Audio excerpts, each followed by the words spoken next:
Bonjour à tous et bienvenue dans cette 5e rubrique de Philosophons intitulée Philosophons, la dissertation de philosophie.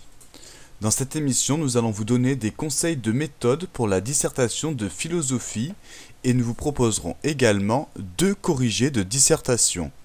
La première, à quoi puis-je m'attendre? Et la deuxième, tout passe.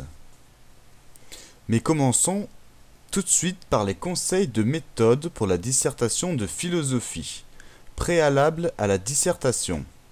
Avant de commencer une dissertation de philosophie, il est peut-être bon de voir et de savoir quelles en sont les nécessaires conditions d'exercice. Tout d'abord, une dissertation est un travail de problématisation, ce qui veut dire qu'il faut dans un premier temps repérer, certes avec rigueur le problème possible posé par le sujet, mais qu'il faut aussi proposer sa propre démarche pour tenter de résoudre le problème dégagé. La problématisation, c'est d'abord la lecture que le candidat va opérer à partir de la question, mais c'est aussi et surtout la thèse qui va être tout au long du devoir fondée et établie rationnellement. Faire une dissertation de philosophie, c'est aller vers une réponse philosophique que l'on soutient par une argumentation raisonnée et progressive. Une dissertation est ensuite un travail de réflexion. Philosopher consiste à enchaîner des idées générales, à argumenter pour fonder un point de vue, à analyser ou à voir les implications, etc. Il faut se placer d'emblée sur un plan théorique et non factuel. Il faut surtout approfondir et se questionner. Cela veut dire qu'il faut abandonner le registre du propos banal et quotidien pour s'efforcer de penser avec plus de substance et de force théorique. En ce sens, la dissertation ne supporte pas le niveau pré-réflexif. Naïveté, répétition d'idées plates et convenues, récitation mécanique et sans esprit, superficialité, etc. sont à bannir. Une dissertation est un travail de dialectisation. Quelle que soit la thèse conclusive et quelle que soit la forme donnée au devoir, il est impossible d'échapper à la dialectisation. Dialectiser veut dire voir l'alternative par rapport au sujet de départ et ensuite ne pas oublier de mettre en discussion. Il est évident qu'il ne peut y avoir de devoir de philosophie si on ne questionne pas et si on ne met pas en question. La forme la plus classique consiste à opposer une thèse à une antithèse dans le cours du développement. Il y a d'autres possibilités moins formelles que celle-là.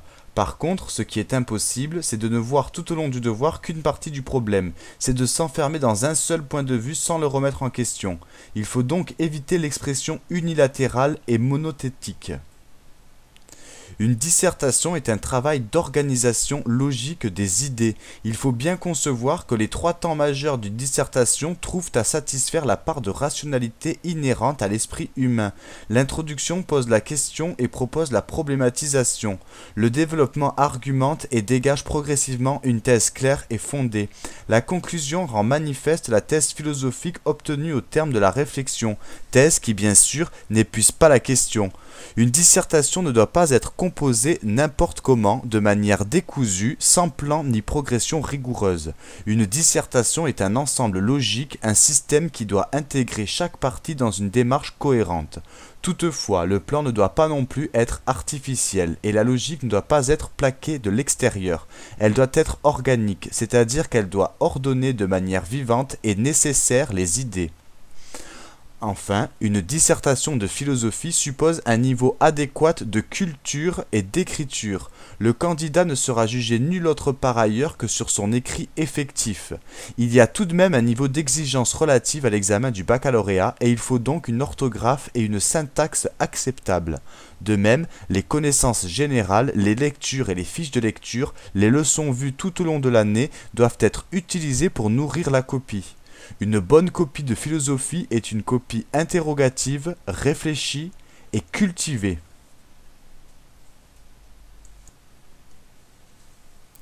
Quelques conseils pratiques avant le devoir. Pendant l'année scolaire, il faut savoir gérer son temps et utiliser les 4 heures. Il n'est pas normal d'avoir fini, par exemple, au bout de 2 heures. Après avoir choisi le sujet, il faut assez rapidement déterminer sa problématique, ce qui veut dire qu'il faut par exemple se poser des questions. Comment est-ce que je comprends le sujet? Qu'est-ce qui fait question dans la question? Quelle est l'alternative qui est impliquée dans le sujet? Quelle thèse terminale vais-je défendre? Cette thèse a-t-elle réellement une dimension philosophique? À partir de cela, c'est-à-dire à partir de la façon dont on lit la question et de l'idée organisatrice d'ensemble, il faut commencer par architecturer son plan. Il est très dangereux d'écrire les idées en vrac au fur et à mesure qu'elles viennent. Il est également très dangereux de chercher les idées et de les écrire directement sur sa copie. Il faut donc éviter à tout prix l'absence de plan, les plans confus ou tronqués, les plans qui ne tiennent pas la route. Dans un même ordre d'idées, il faut éviter de confondre sa copie avec un brouillon. Il est conseillé de rédiger au brouillon le plan d'ensemble, les grandes idées bien séparées, ainsi que l'introduction et la conclusion.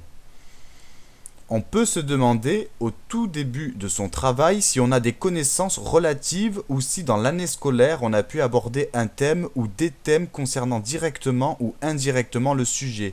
Première difficulté. Un thème ou un sujet ne correspondent pas forcément à un seul cours. Il faut aller chercher les connaissances souvent dans plusieurs cours. Seconde difficulté. Il faut éviter de s'empêtrer dans la plate récitation mécanique et il faut surtout réfléchir puis intégrer les connaissances. Malgré ces réserves d'importance, il serait néanmoins hypocrite de dire que les connaissances n'aident pas au traitement du sujet. Il serait même possible de dire que, pour certains cas de figure, elles peuvent même conditionner le choix du sujet. En cours de dissertation, il importe de se demander si on n'est pas en train de faire un hors-sujet ou si on ne tombe pas dans une déviation du sujet. Il s'agit en effet d'une des fautes les plus graves et les plus pénalisantes, puisque le sujet n'est pas alors vraiment et rigoureusement traité, et qu'il faut donc tout faire pour l'éviter. On peut d'ailleurs pour cela, d'une manière toute matérielle, mettre par exemple bien en évidence le libellé du sujet en face de soi et le garder ainsi sous le regard pendant le devoir, afin de se poser la question au bout de quelque temps, suis-je bien en train de répondre à la question précise du sujet? Est-ce que je ne m'éloigne pas trop du sujet? Pendant l'année scolaire, avant même de se mettre au travail, il faut commencer par penser à repérer ses défauts spécifiques et à lutter contre eux. Cela veut dire que d'un devoir sur l'autre, il faut tenir compte des observations précises du professeur pour progresser, sinon le travail de correction ne sert à rien. Commençons tout de suite. Soit le sujet, à quoi puis-je m'attendre? Premièrement, que veut dire le sujet? Quelle problématique lisez-vous dans la question? Deuxièmement, quel plan envisageriez-vous? À quoi puis-je m'attendre? Quelle problématique lisez-vous dans la question et pensez au plan que vous rédigerez sur votre brouillon.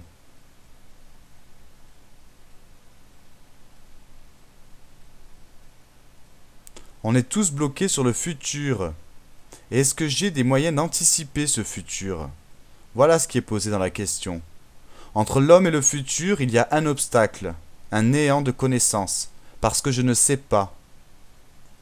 Il y a ensuite l'imagination, qui fait que je peux me rapporter à demain ou à la semaine prochaine, je peux m'imaginer le futur.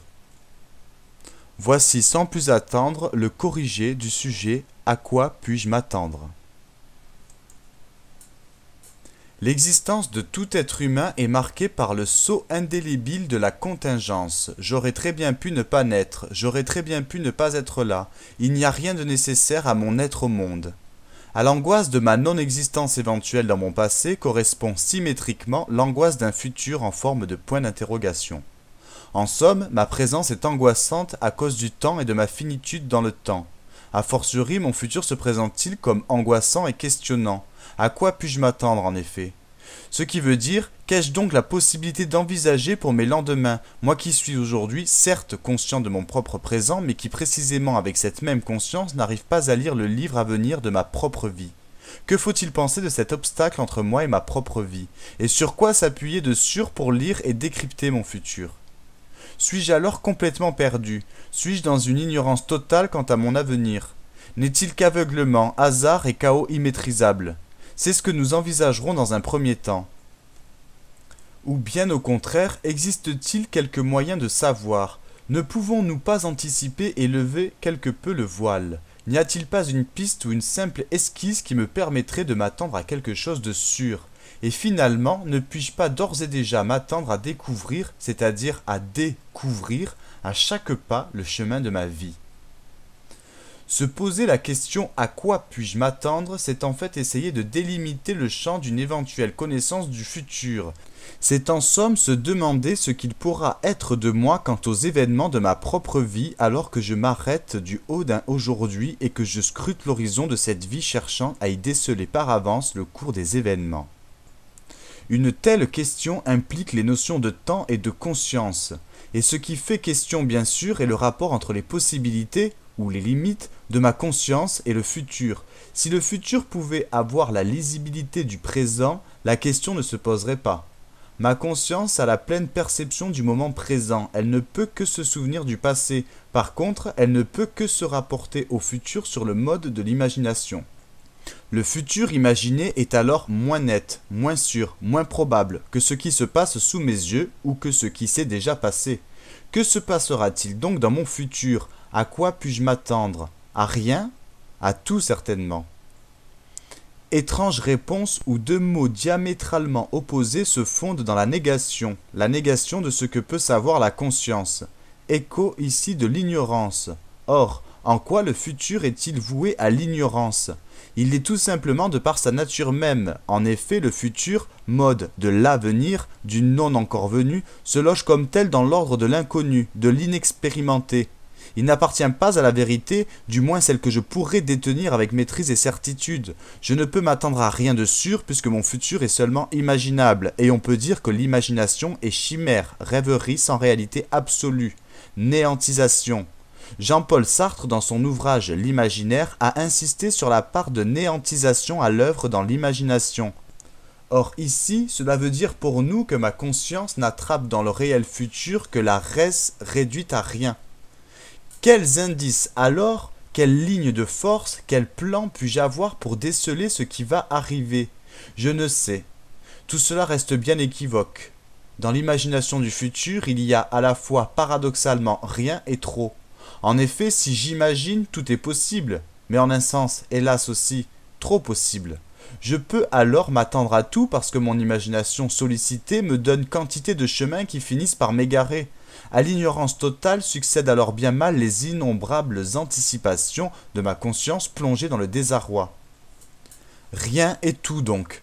D'autant plus que l'homme n'est pas le maître de ce qui arrive et qu'à chaque instant il subit les aléas, la part non calculable du malheur ou du bonheur. Il subit tout simplement le hasard. Le hasard est la contingence radicale, l'imprévisibilité, l'incertitude. À cause de lui, je ne peux savoir de quoi demain sera fait. Même défini objectivement comme a pu le faire le philosophe Cournot, c'est-à-dire la combinaison ou l'interférence d'éléments différents n'ayant aucune influence a priori entre eux, même là le hasard me glisse entre les doigts, il demeure imprévisible et pourtant bien présent. À cause du hasard, toute prévision devient impossible. Le pourquoi pas, le peut-être réduisent ma vie à l'état de roulette russe. Arrivera, arrivera pas, tout n'est que doute. Si le hasard fait se combiner les événements de ma vie indépendamment de ma volonté, il faut en déduire logiquement que je suis alors incapable de discerner les chemins sur lesquels je m'engage. Je ne vois pas avec la moindre certitude à quoi je pourrais m'attendre. Tout et rien donc. Parce qu'en plus, je ne suis pas seul. Lorsque je vis avec les autres, dans une société précise et dans une histoire précise. Je ne suis pas une île isolée, une planète solitaire. Les autres sont là et seront toujours là. Qu'est-ce que cela implique? Je peux peut-être décider pour moi, mais je ne peux décider de ce que feront les autres, et pourtant leurs décisions compteront pour mon avenir. Le champ de l'autre alors interfère avec le mien, et si on y pense bien, je ne connais jamais vraiment autrui, il m'échappe même lorsque je crois l'atteindre. Il se dessine en lui des fuites qui me le rendront pour toujours inaccessible. Qu'est-il capable de me faire? Que peut-il me faire? À qui et en quoi faire confiance? Autrui est alors source de doute pour moi, quant à moi, parce qu'il peut entrer dans ma vie, ou tout aussi bien en sortir, et changer le cours de mon existence, sans que je puisse prévoir quoi que ce soit.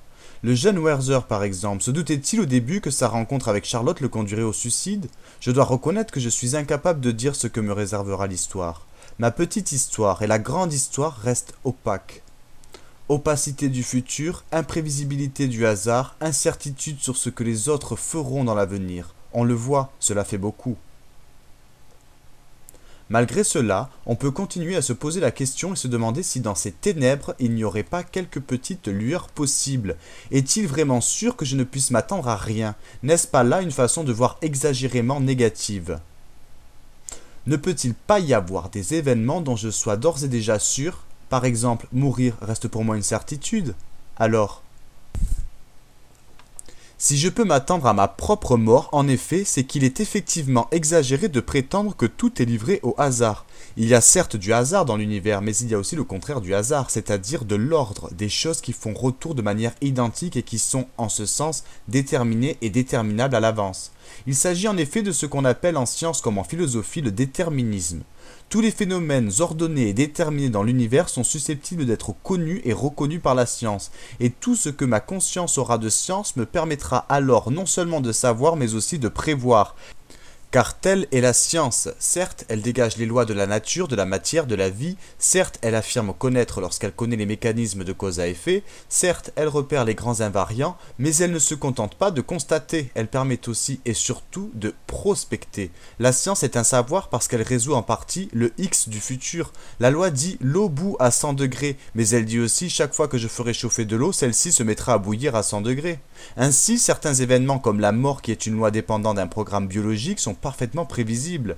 Pourquoi puis-je m'attendre à mourir? Parce que nous sommes en présence d'un déterminisme biologique, que nous n'avons pas vu d'êtres humains ne pas mourir, que si ce n'est pas alors absolument certain, la forte probabilité équivaut à une quasi-certitude.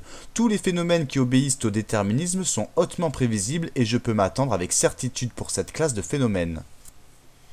Or, l'être humain va parfois plus loin, et même trop loin. Certaines questions se posent. Et si la mort était le bout, l'arrivée d'une grande route déjà tracée? Et si toute ma vie était déjà inscrite quelque part? Et si tout ce qui m'arrive était déjà écrit et prescrit dans le grand livre du destin? Telle est alors la tentation du fatalisme. L'esprit humain quitte les certitudes du déterminisme qui est rationnel et soumis à la preuve pour s'adonner aux hypothèses du fatalisme qui est irrationnel et beaucoup moins acceptable. Le fatalisme consiste à croire que la vie est déjà toute tracée par une force supérieure, un Dieu tout-puissant à qui rien n'échappe et aussi que tout ce qui arrive doit arriver. Si le destin existe, cela veut dire alors que je peux m'attendre à ce qui doit arriver. J'appartiens au destin et chaque jour je ne fais que me loger dans l'écriture de ce qui m'a déjà été prescrit. Le fatalisme a été dans l'Antiquité aussi bien une croyance religieuse qu'une attitude philosophique. Les Grecs, par exemple, croyaient au destin et ils avaient plusieurs termes. Ananke, Eimarmene, Moira, pour le désigner. L'art des devins ou des Pythie permettait de prévoir le destin. Ainsi l'aveugle Tirésias annonce-t-il à Oedipe son destin dans la tragédie de Sophocle. Mais par-delà la religion et la tragédie, la philosophie des stoïciens a également conçu l'ordre de l'univers à partir de la notion de destin et a estimé que l'homme devait s'attendre à ce que le destin allait lui envoyer, et qu'en conséquence il fallait se résigner d'avance. Toutefois, ces fatalismes ne sont plus de nos jours que des hypothèses et ils ne s'accordent pas avec l'état de la science contemporaine. Ne tombons-nous pas en effet dans une terrible passivité, un aveuglement irrationnel, une défaite de la volonté? Le fatalisme n'est-il pas dangereux? Bien sûr que oui. La croyance au destin s'apparente pour nous à une superstition, à une pratique de mauvaise foi qui met à mal la raison. Il faut éviter de s'égarer dans le fatalisme qui est un charlatanisme et une lâcheté. Il ne nous apprend rien sur ce qui se passera dans notre propre vie à venir. Il vaut mieux que l'homme se confie à lui-même. En effet, l'homme peut et doit être considéré comme l'artisan de sa propre destination. À quoi puis-je m'attendre signifierait alors à quoi puis-je m'attendre. Je n'attends pas mais je tends vers, du latin ad tendere. En ce sens, la question est celle de savoir ce que je vais faire de moi, moi qui suis responsable de mon moi, et qui me définit à travers mes actes. L'homme modèle sa vie, il en dessine le contour à son idée, il forge chaque jour sa propre destinée dont il est après tout le seul maître. À quoi puis-je donc m'attendre? À avoir le résultat de mes projets et les fruits de ma volonté. On connaît la phrase de Sartre dans L'existentialisme est un humanisme. Il faut faire et en faisant se faire. Je peux manifester mon libre vouloir, je suis responsable de mes actes à chaque instant. Je suis toujours, comme le disent les existentialistes, un sujet en projet. C'est moi et moi seul qui trace l'esquisse de mon futur. Malgré les résistances du réel, il sera tel que je le façonnerai. Il sera tel que je l'aurai conçu et il ne se fera pas sans moi. Je tends alors vers la voie que j'ai élue. Certes, mais avec cette lourde responsabilité de devoir à chaque instant frayer sa propre ligne de vie, avons-nous vraiment atteint l'essentiel ? Il ne le semble pas, et il reste à déterminer ce qui est alors essentiel. En dehors des voies classiques d'exploration du futur, ce qui est le plus important dans la vie d'un être humain est la découverte de l'inconnu à venir. Demain, après-demain, etc. Les lendemains se présentent comme des portes ouvertes sur autre chose, sur une nouvelle possibilité, sur une nouvelle part de savoir. Je peux alors m'attendre à découvrir parce que la vie nous a été donnée comme un présent inestimable et avec elle un étonnement ou un émerveillement qui doivent demeurer sous peine de chute dans le non-sens. Thomasdein, disent les Grecs, s'étonner, c'est philosopher, mais c'est aussi vivre vraiment. Le temps ne doit pas être conçu comme un jeu de massacre qui dévorerait peu à peu ma vie et qui la transformerait en un champ de ruines. Il est plutôt la fécondité toujours renouvelée de ce qui vient, de ce qui survient. Si un jour, par exemple, il nous est arrivé de découvrir la beauté de telle musique, alors pourquoi n'aurions-nous pas la chance d'en découvrir d'autres ? Tous les matins du monde sont sans retour, a écrit le romancier Pascal Quignard. Précisément, c'est pour cela qu'il importe de vivre. Chaque matin du monde est une naissance. L'ombre de l'ignorance se dissipera au fil des jours, mais il restera toujours possible de rester attentif au savoir, toujours curieux du goût de l'existence. Il faut découvrir son propre chemin. L'être humain est par excellence un être du futur, et si l'animal reste bloqué dans son propre présent, l'homme, au contraire, imagine, se projette, s'ouvre vers un être autre. Il tend vers. L'essentiel alors est d'envisager la perpétuelle nouveauté. Il faut tendre à la découverte, ouvrir les yeux, ne pas s'abandonner aux tentations de la facilité et de la passivité. Toujours rester alerté. Nous ne devons nous préparer à rien d'autre qu'à la découverte qui est comme un existential. La philosophie d'ailleurs nous aide pour cela. Ainsi, le philosophe Martin Heidegger a-t-il insisté sur le concept d'ouverture et a-t-il pensé le Dasein humain à partir du concept d'ouverture au monde. Il importe de correspondre à son propre Dasein. Nous devons nous tenir dans cette ouverture au monde. À quoi puis-je m'attendre ? Que va-t-il advenir de moi dans le futur ? Toutes les réponses semblent insuffisantes. Que ce soit le désespoir aveugle du rien et du tout, ou que ce soit l'exploration des possibilités offertes par le déterminisme, le fatalisme et le volontarisme. Reste alors une chance.